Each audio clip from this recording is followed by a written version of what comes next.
Much has been said about the entheogenic plants and fungi, and there are really dozens upon dozens upon dozens, and maybe that's a radical understatement, of books and podcasts and YouTube channels around the topic of these plants in one shape or form.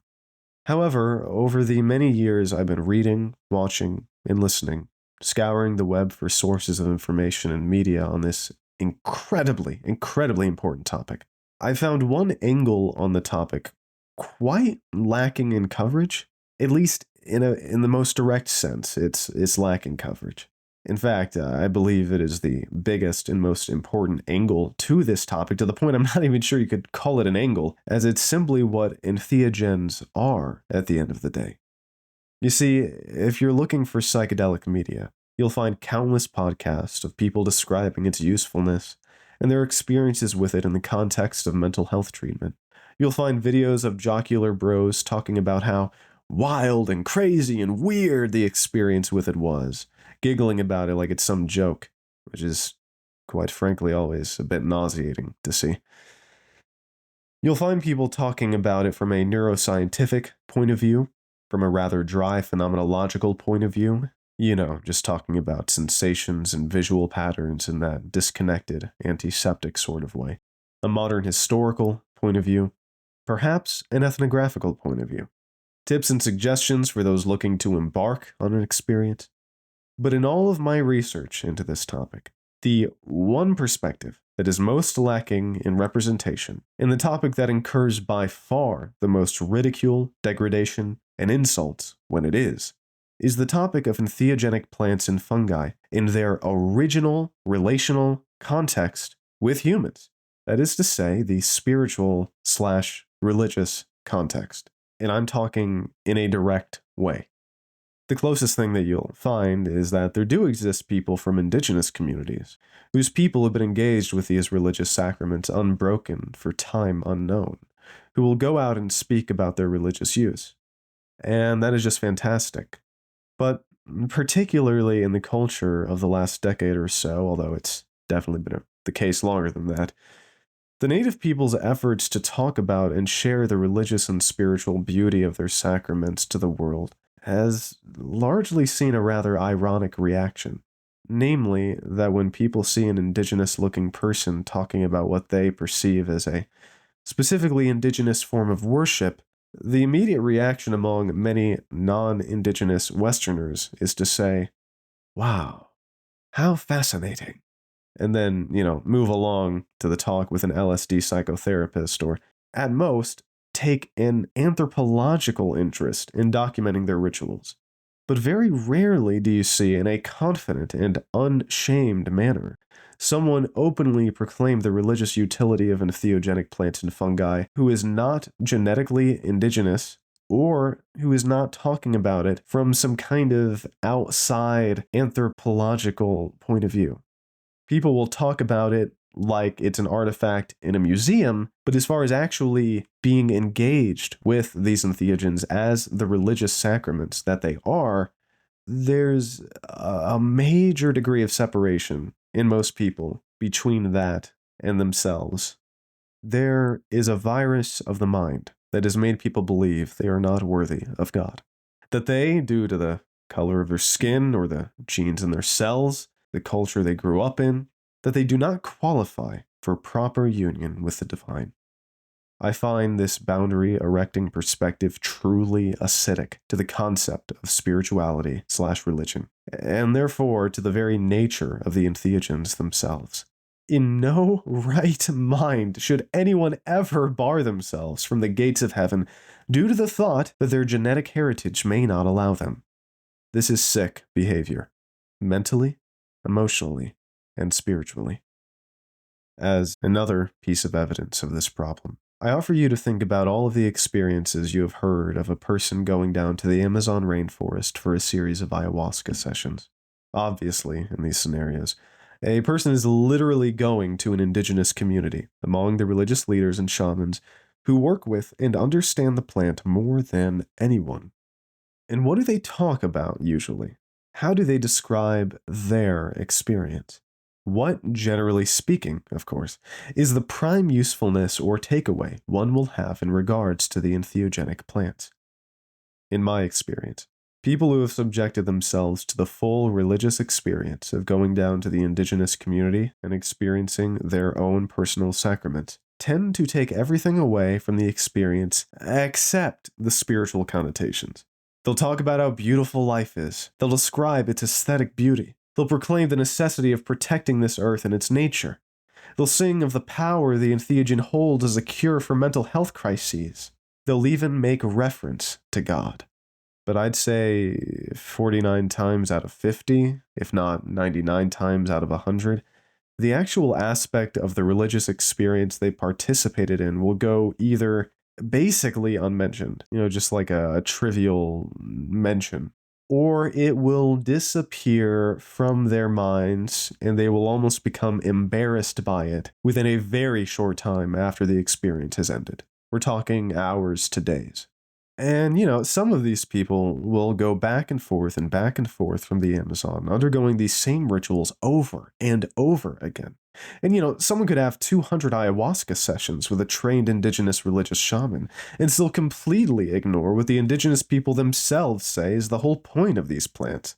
That is, to connect yourself with divinity, to open yourself up to the layers of the divine. In more Western language, to find union with God. And though I don't necessarily feel I have to state this explicitly, I just want to make sure we're all on the same page here. I do not, in any way, think it is wrong or immoral for someone to seek out psychedelics in the treatment of their own mental or perhaps even physical health.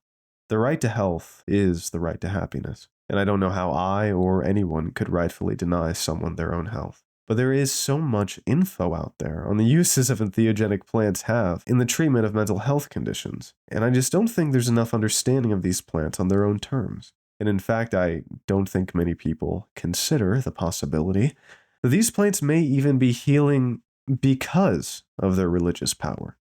After all, no one's ever said you cannot find both healing and religion in the same place. In fact, most people turn to religion and church when they find themselves in a health crisis, whether the crisis be physical, or mental, or emotional. And this makes perfect, inseparable sense.